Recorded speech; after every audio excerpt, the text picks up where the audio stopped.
Morning students, Vivekananda classes निकलना में आपका स्वागत है। पिछली क्लासेज में हमने अध्ययनी तंत्र के बारे में पढ़ा था कि अध्ययनी तंत्र में त्वचा और त्वचा के व्युत्पन्न मिलकर अध्ययनी तंत्र का निर्माण करते हैं। तो इसमें हमने त्वचा की भौतिकी में पढ़ा था कि इसमें दो स्तर पाए जाते हैं, एक को अधिचरम कहते हैं और दूसरे को हम चरम कहते हैं। एक को तो क्या बोलते हैं, इसको व्युत्पन्न, एक को बोलते हैं अधिचरम और दूसरे को क्या बोलते हैं, चरम। एक को बोलते हैं एपिडर्मिस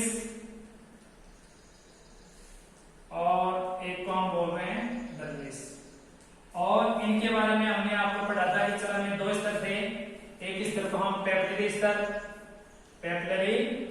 स्तर पढ़ा था और एक पढ़ा था जालिका स्तर, रेटिकुलर स्तर।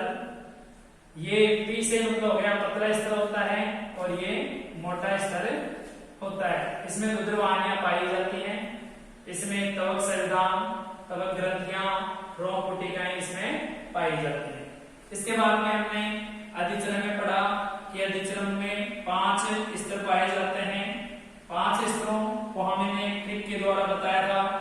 अंशुल के कमरे का शौच किनारा, अंशुल के कमरे का शौच किनारा। तो 5 स्तर कौन कौन से थे, यानी अंकुरण स्तर, ठीक है। और दो सु यानी शूल स्तर,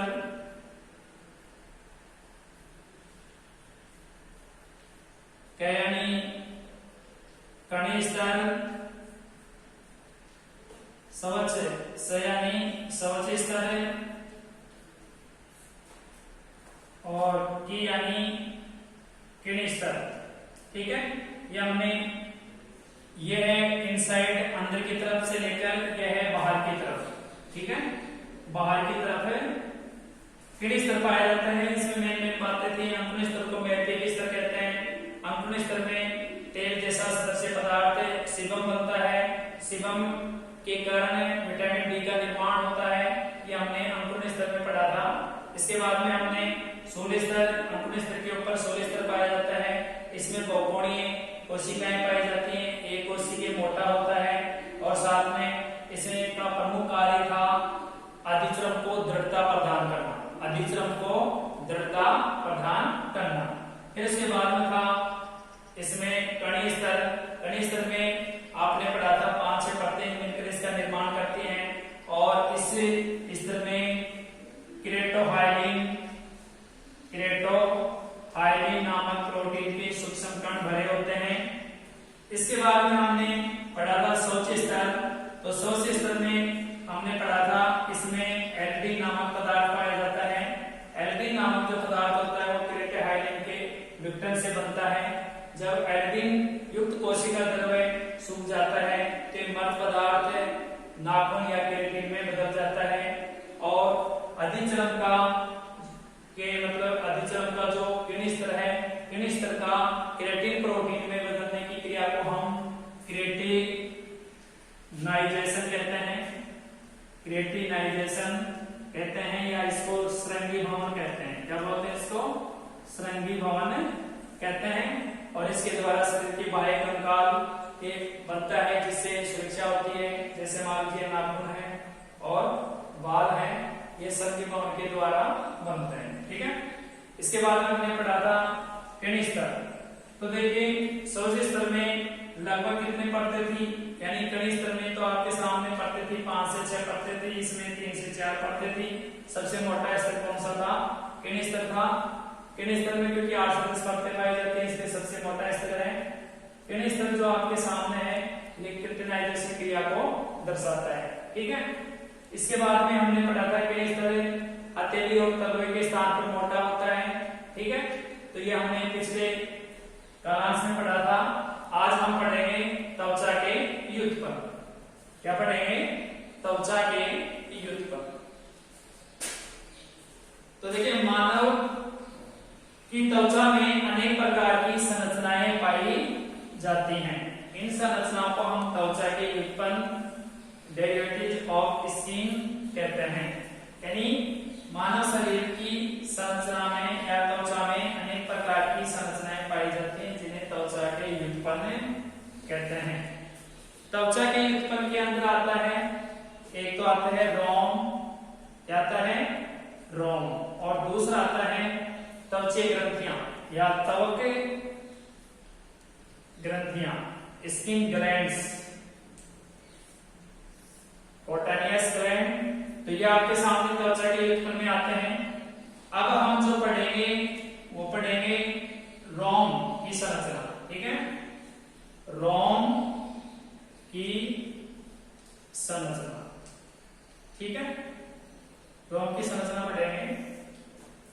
तो देखो रोम की संरचना में निम्न भाग होते हैं। एक भाग को हम बोलते हैं रोम पुट्टिका या रोम पुट्टक। पहला भाग कौन सा है, रोम पुट्टक, हेयर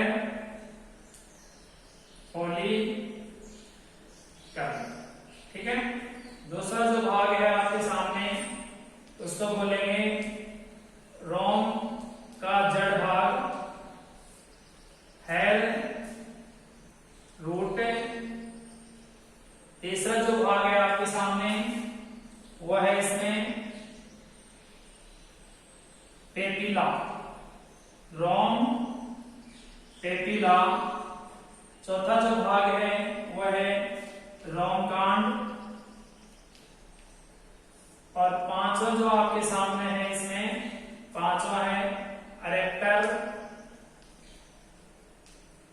पिल्ली पेशियां। तो देखिए रोम की संरचना में निम्न भाग पाए जाते हैं।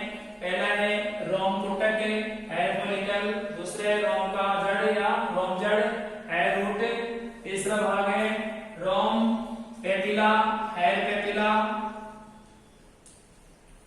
और रोम कांड। तो यहां पर है रोम कांड, हेयर सेप्ट, और अरेक्टर पिली पेशियां, मसल्स। तो इसमें पहला तो था आपके सामने रोम, और दूसरा भाग था इसमें त्वक ग्रंथियां। तो सबसे पहले हम पढ़ते हैं रोम की संरचना। तो रोम की संरचना में आप देखिए ये रोम निकला हुआ है इस प्रकार से, ये इस प्रकार से है। ये जो आपके सामने भाग है ये है एपिडर्मिस, एपिडर्मिस, ठीक है। और एपिडर्मिस के बाद में देखो ये नीचे का जो भाग है आपके सामने, इसको बोलते हैं डर्मिस। क्या बोलेंगे इसको, डर्मिस। अधिचर्म और चर्म, ठीक है, एपिडर्मिस और चर्म। अब देखो रोम पुट्टक, अधिचर्म के बाहर की साइड में देखिए आपके सामने धागेनुमा संरचना दिखाई दे रही है। इसके जस्ट नीचे देखिए कि जो रोम है वो रोम किससे बनता है। तो रोम देखिए आपके सामने सक्रिय मेलपेगी स्तर से बनता है। रोम एक सक्रिय संरचना है और सक्रिय मेलपेगी स्तर से बनता है। किससे बनता है, सक्रिय मेलपेगी स्तर से बनता है। इसके बाद में देखिए रोम यानी अधिचर्म के अंदर एक लंबी पतली संरचना पाई जाती है, धसी रहती है। इस संरचना को हम रोम पुट्टक कहते हैं, रोम पुट्टक कहते हैं। क्या बोलते हैं इसको, रोम पुट्टक। यानी अधिचर्म के अंदर की तरफ एक थैलेनुमा भाग पाया जाता है। इस थैलेनुमी संरचना को हम रोम पुट्टक कहते हैं। रोम पुट्टक में दो स्तर पाए जाते हैं। एक स्तर को हम बोलते हैं अधिचर्म का स्तर, और एक को बोलते हैं चर्म का स्तर, ठीक है। तो चर्म का तो बाहरी स्तर है और अधिचर्म का भीतरी स्तर है। यानी रोम पुट्टक में दो स्तर पाए जाते हैं, अधिचरण का भित्ति स्तर और चरण का बाहरी स्तर पाए जाते हैं। ठीक है, इसके बाद में आता है रोम का जड़ यानी रोम जड़। अधिचरण में नीचे की तरफ है जो आपके सामने ये नीचे है डर्मिस।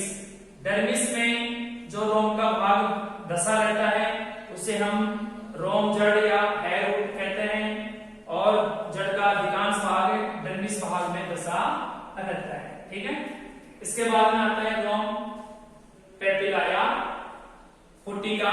तो देखिए आपके सामने रोम का जो नीचे का भाग होता है वो एक खड्डे में, एक छिछले खड्डे में धसा रहता है। इसी छिछले खड्डे को हम पेपिला कहते हैं। क्या बोलते हैं इसको? पेपिला। पेपिला के अंदर देखते हैं कि पेपिला का अंतिम जो भाग होता है वो फूलकर बल्बनुमा संरचना बनाता है। क्या बनाता है? बल्बनुमा संरचना बनाता है। इसको आप हम पेपिला कहते हैं। फिर आता है रोम कांड। तो देखिए अधिचरण से बाहर की तरफ निकला हुआ लंबी पतली संरचना या ठोस भाग को हम क्या बोलते हैं? रोम कांड कहते हैं। क्या बोलते हैं इसको? रोम कांड कहते हैं। रोम कांड में 3 स्तर पाए जाते हैं जिन्हें हम CCM नाम से पुकारते हैं। CCM, M यानी मेडुला, मध्यांश, और इसके बाद में देखो यहाँ पर क्यूटिकल। क्यूटिकल यानी उपत्वचा, कॉर्टेक्स, वल्कुट। यह आपके सामने 3 स्तर पाए जाते हैं जिन्हें हम CCM के नाम से पुकारते हैं। C यानी क्यूटिकल उपत्वचा, C यानी कॉर्टेक्स वल्कुट, M यानी मेडुला मध्यांश। ठीक है, देखिए आपके सामने सबसे भारी परत को हम क्या बोल रहे हैं? सबसे भारी परत होती है उपत्वचा या क्यूटिकल। ठीक है, क्यूटिकल के ठीक नीचे जो स्तर पाया जाता है उसको हम वल्कुट स्तर बोलते हैं। वल्कुट कोशिकाओं की संख्या कम हो जाए या रंगा कोशिकाओं की संख्या कम हो जाए तो प्राणी के बाल सफेद हो जाते हैं, क्योंकि रंगा कोशिकाएं किसमें पाई जाती है? वल्कुट भाग में पाई जाती है। और वल्कुट भाग के अंदर आप जानते हो कि रंगा कोशिकाओं की संख्या कम हो जाए तो बाल सफेद हो जाते हैं, क्योंकि उनके अंदर मेलानिन वर्णक जो होता है वो त्वचा के रंग को गहरा करता है और बालों के रंग को भी गहरा करता है। तो यहाँ पर मेलानिन वर्णक की मात्रा कम हो जाती है बिल्कुल, और रंगा कोशिकाओं की संख्या भी यहाँ पर कम हो जाती है। तो रंगा कोशिकाओं से की कमी होगी तो बाल क्या होंगे? सफेद। और मेलानिन वर्णक क्या करते हैं? त्वचा के रंग को गहरा करते हैं। मेडुला सबसे भीतरी स्तर क्या कहलाता है? मेडुला कहलाता है। ये अंदर की तरफ स्थित होता है। तो इस प्रकार से आपने पढ़ा है कि रोम कांड के 3 भाग होते हैं, उपत्वचा, वल्कुट और मेडुला। ठीक है, इसके बाद में जो अंतिम भाग है वो इरेक्टर पेलिपेसिया। इरेक्टर पेलिपेसिया। तो देखिए इरेक्टर पेलिपेसिया मुख्यतः अरेखित तंतुओं से बनी होती है। कौन से तंतुओं से बनी होती है? अरेखित तंतुओं से बनी होती है इरेक्टर पेलिपेसिया। और ठंड लगती है या ढकी अवस्था में जो शरीर के बाल खड़े हो जाते हैं, शरीर के बाल खड़े हो जाते हैं, तो इन्हें नियंत्रित कौन करती है? कौन सी पेशियां करती हैं? इरेक्टर पिलाई पेशियां या पेलिपेसिया करती हैं। डर की अवस्था में हो या ठंड की अवस्था में हो, बालों का जो खड़ा होना होता है वो इरेक्टर पेलिपेसियों के द्वारा होता है। ठीक है, ये क्रिया हाइपोथैलेमस के द्वारा भी ये क्रिया नियंत्रित होती है, उसके निर्देशों के अनुसार नियंत्रित होती है। तो ये थी रोम की संरचना। रोम में निम्न भाग पाए जाते हैं। रोम पुटक है, रोम की जड़ है, पेपिला है, रोम कांड है। रोम कांड के 3 भाग होते हैं, उपत्वचा, वल्कुट, मध्यांश, 5वां है इरेक्टर पेलिपेसिया। अब अगला बिंदु हम पढ़ेंगे त्वक ग्रंथियां। क्या पढ़ेंगे? त्वक ग्रंथियां, यानी त्वचा में अनेक प्रकार की ग्रंथियां पाई जाती हैं, उनके बारे में हम इसमें पढ़ेंगे। ठीक है, तो देखिए त्वचा में अनेक प्रकार की ग्रंथियां पाई जाती हैं जिनके बारे में हम पढ़ रहे हैं। जैसे मान लीजिए सबसे पहले सफेद ग्रंथि। पहले कौन सी है? सफेद ग्रंथि। तो देखिए कौन कौन सी ग्रंथि है। पहले है सफेद ग्रंथि। ग्रंथि को हम बोलते हैं ग्लैंड। क्या बोलते हैं? ग्लैंड। तो यहां पर है सफेद ग्लैंड। ठीक है। दूसरी जो ग्रंथि आपके सामने है सीबेशियस ग्रंथि। सीबेशियस ग्रंथि। ठीक है। तीसरी जो आपके सामने ग्रंथि है वो है स्तन ग्रंथि। चौथी जो आपके सामने ग्रंथि है उसको बोलेंगे सीरूमिनस ग्रंथि। पांचवी जो ग्रंथि है माइबोमियन ग्रंथि। लास्ट की है जैस ग्रंथियां। तो देखिए तब ग्रंथियों में इस प्रकार से ग्रंथियां पाई जाती है। सफेद ग्रंथि है, सीबीएस ग्रंथि है, स्तन ग्रंथि है, सीरोमिनस ग्रंथि है, माइबोमियन ग्रंथि है और जैस ग्रंथियां हैं। तो सबसे पहले है सफेद ग्रंथि। ठीक है। सफेद ग्रंथि को हम पसीना ग्रंथियां भी कहते हैं। पसीना ग्रंथि भी किसे बोलते हैं? सफेद ग्रंथि को बोलते हैं। जब तापमान बढ़ जाता है, जब तापमान बढ़ता है तो सफेद ग्रंथियों से पसीना स्रावित होता है। इस पसीने में जल, यूरिया, CO2 और अन्य लवण इसके अंदर पाए जाते हैं। अब देखिए आपके सामने तापमान बढ़ता है तो पसीना आता है। उसी प्रकार से जैसे ठंड लगती है तो ये पसीना भाप बनकर उड़ जाता है। तो इस प्रकार हम कह सकते हैं कि सफेद ग्रंथि एक प्रकार से शीतलन तंत्र, कूलिंग सिस्टम बनाने का कार्य करती है। ठीक है। सफेद ग्रंथि का जो प्रमुख कार्य है वह है ताप नियमन करना। ताप नियमन करना। ठीक है। यानी सफेद ग्रंथि का जो प्रमुख कार्य है वह है ताप नियमन करना। सफेद ग्रंथि किस प्रकार की होती है? एक्राइन या एपोक्राइन प्रकृति की होती है। सफेद ग्रंथि एपोक्राइन प्रकृति की होती है। दूसरी ग्रंथि जो आपके सामने आती है वो है सीबेशियस ग्रंथि। तो सीबेशियस ग्रंथि जो आपके सामने है, इन ग्रंथियों से एक विशेष प्रकार का पदार्थ स्रावित होता है जिसको हम सीबम कहते हैं। क्या कहते हैं इसको? सीबम। और सीबम जो पदार्थ होता है उसकी सहायता से विटामिन डी का निर्माण होता है। किसका निर्माण होता है? विटामिन डी का निर्माण होता है। सीबेशियस जो ग्रंथि होती है वो प्राय नलिकीय प्रकृति की होती है, नलिकाकार होती है। साथ ही से ये जो प्रकृति लेते हैं तो होलोक्राइन प्रकृति की होती है। होलोक्राइन प्रकृति की होती है। होलोक्राइन का मतलब होता है कि जब किसी ग्रंथि से स्रावण पदार्थ स्रावित किया जाता है तो ग्रंथि टूटने से स्राव बनता है। तो स्राव सहित ही ग्रंथि अगर बाहर निकल जाए तो उसको हम सीबेशियस ग्रंथि या होलोक्राइन ग्रंथि कहते हैं। उसको क्या बोलेंगे? होलोक्राइन ग्रंथि कहते हैं। ठीक है। इसके बाद है स्तन ग्रंथि। तो स्तन ग्रंथि स्तनधारी के वक्ष भाग में पाई जाती है। मनुष्य के वक्ष भाग में स्थित होती है। नर में वक्ष भाग में पाई जाती है। इसकी संख्या एक जोड़ी होती है और इनमें इन ग्रंथियों से दूध का या दूध स्रावित किया जाता है। और ये जो दूध स्रावित किया जाता है ये नवजात शिशु के लिए कार्य करता है। नवजात शिशु के लिए पोषण के रूप में कार्य करता है।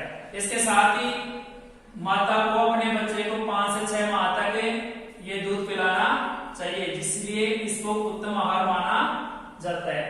और ये जो नलियां होती हैं, अनेक दूध नलियां मिलकर सहज नलिका का निर्माण करती हैं। किसका निर्माण करती हैं? सहज नलिका का निर्माण करती हैं। तो इसमें देखिए आपके सामने नर में स्तन ग्रंथि अविकसित होती है, नर में स्तन ग्रंथि अविकसित होती है, जबकि मादा में स्तन ग्रंथि सुविकसित होती है। तो ये जो स्तन ग्रंथियां हैं, ये भी आपके सामने सफेद ग्रंथियों के रूपांतर से बनती हैं।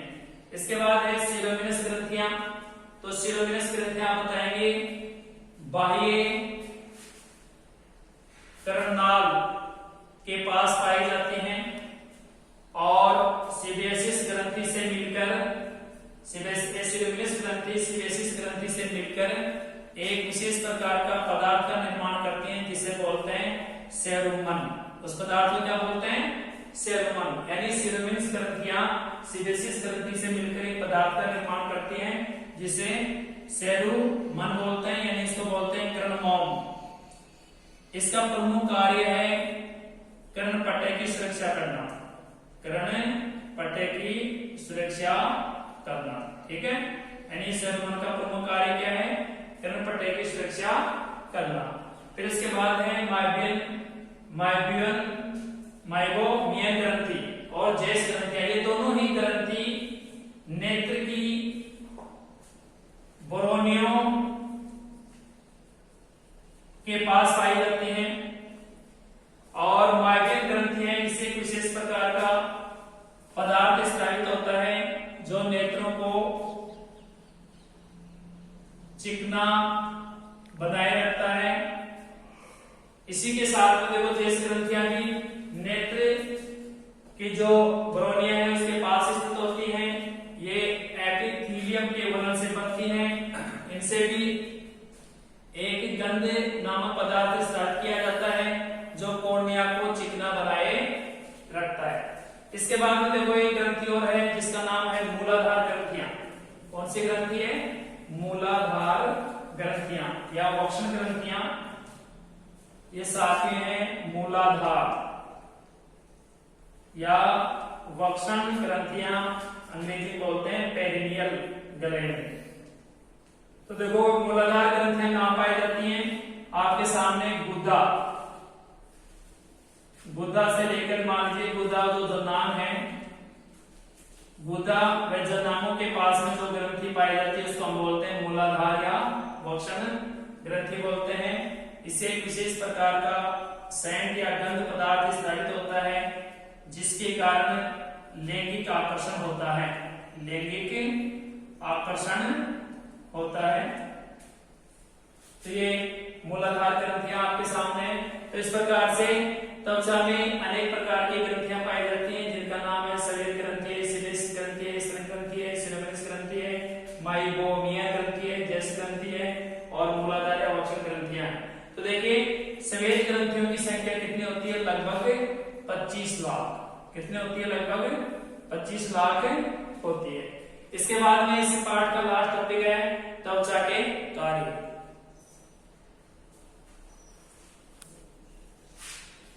आगे है त्वचा के कार्य। त्वचा के कार्य। तो देखो त्वचा के हमारे शरीर में अनेक कार्य हैं। त्वचा हमारे शरीर में अनेक कार्य करती है, इसलिए त्वचा को हम हरपनमोला अंग कहते हैं। क्या बोलते हैं? त्वचा को हम हरपनमोला अंग कहते हैं, क्योंकि त्वचा हमारे शरीर में अनेक कार्य करती है। जैसे मान लीजिए सबसे पहला है सुरक्षा प्रदान करना। पहला कार्य है सुरक्षा प्रदान करना। तो हम जानते हैं कि त्वचा हमारे शरीर में एक रक्षक आवरण के रूप में कार्य करती है। रक्षक आवरण या रक्षक परत के रूप में कार्य करती है। क्योंकि त्वचा हमारे शरीर के आंतरिक अंगों को या आंतरिक अंगों को चोट, रगड़, घर्षण आदि से सुरक्षा करती है। इसलिए त्वचा का प्रमुख कार्य हो गया कि त्वचा शरीर की सुरक्षा करती है। दूसरा है तापमान। दूसरा है तापमान। तो देखिए मनुष्य समतापी प्राणी है। मनुष्य कैसा प्राणी है? समतापी। अब आपके सामने देखो, मनुष्य का जब तापमान बढ़ता है यानी गर्मी होती है तो उस समय तापमान बढ़ जाता है, और सर्दी होती है तो उस समय तापमान कम हो जाता है। तो यहाँ पर जो मनुष्य का तापमान होता है वो होता है 98.4 फ़ारेनहाइट पैमाने पर, यानी मनुष्य समतापी है। मनुष्य का तापमान कितना होता है? 98.4 फ़ारेनहाइट पैमाने पर होता है। तो आप देखिए गर्मी के समय शरीर का तापमान बढ़ जाता है, जिससे पसीना आने लग जाता है। पसीना के अंदर आपने पढ़ा है कि जल, लवण, CO2 आदि अधिक मात्रा में पाए जाते हैं। और सर्दी जब होती है तो तापमान गिर जाता है, जिससे पसीना भाप बनकर उड़ जाता है। तीसरा जो है आपके सामने शरीर की आकृति। शरीर की आकृति, त्वचा लचीली होने के कारण शरीर की आकृति बनाए रखती है। शरीर की आकृति बनाए रखती है।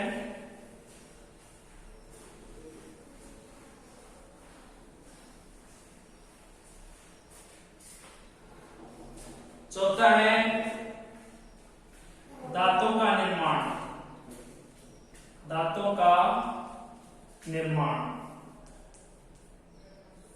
त्वचा का जो चरम भाग होता है, डर्मिस भाग होता है, उसके द्वारा दांतों का निर्माण व हड्डियों का निर्माण होता है। पांचवा जो आपके सामने है अवशोषण। त्वचा तेल के लिए पारगम्य होती है, इसलिए हम तेल मालिश करते हैं तो तेल शरीर के अंगों व ऊतकों में पहुंचता है, जो शरीर के लिए बहुत बड़ा लाभदायक होता है। छठा है आपके सामने उत्सर्जन। उत्सर्जन। तो देखिए जब त्वचा तापमान बढ़ता है तो अधिक सक्रिय हो जाती है, जिससे पसीना बाहर निकलता है, और पसीना के साथ में CO2, जल, लवण बाहर निष्कासित किए जाते हैं। सातवां है लैंगिक आकर्षण। लैंगिक आकर्षण। तो देखिए आपने पढ़ा है कि त्वचा में वक्षण ग्रंथियां पाई जाती है, जो लैंगिक आकर्षण को बढ़ाती है। इसके साथ में बालों का रंग भी लैंगिक आकर्षण को बढ़ाता है। आठवां है पुनरुद्भवन। पुनरुद्भवन रिजनरेशन। किसी जीव के द्वारा खोए हुए अंगों को प्राप्त करना क्या कहलाता है? पुनरुद्भवन या रिजनरेशन कहलाता है। तो इस प्रकार से त्वचा पुनरुद्भवन क्रिया में भी सहायक होती है। इस प्रकार से देखिए त्वचा के हमारे शरीर में अनेक कार्य हैं। परीक्षा में 4 कार्य के बारे में पूछेंगे, तो आप याद रखें। इसलिए त्वचा हमारे शरीर में विविध कार्य करती है, इसलिए त्वचा को हम क्या बोलते हैं? हरपनमोला अंग कहते हैं। हरपनमोला अंग कहते हैं। तो इस प्रकार से आपका पाठ नंबर 21 अध्याय निरंतर कंप्लीट हो गया है। इसको पढ़िए और इसके स्टूडेंट्स सभी नोट्स बनाकर इसको उतार लीजिए। ठीक है, धन्यवाद।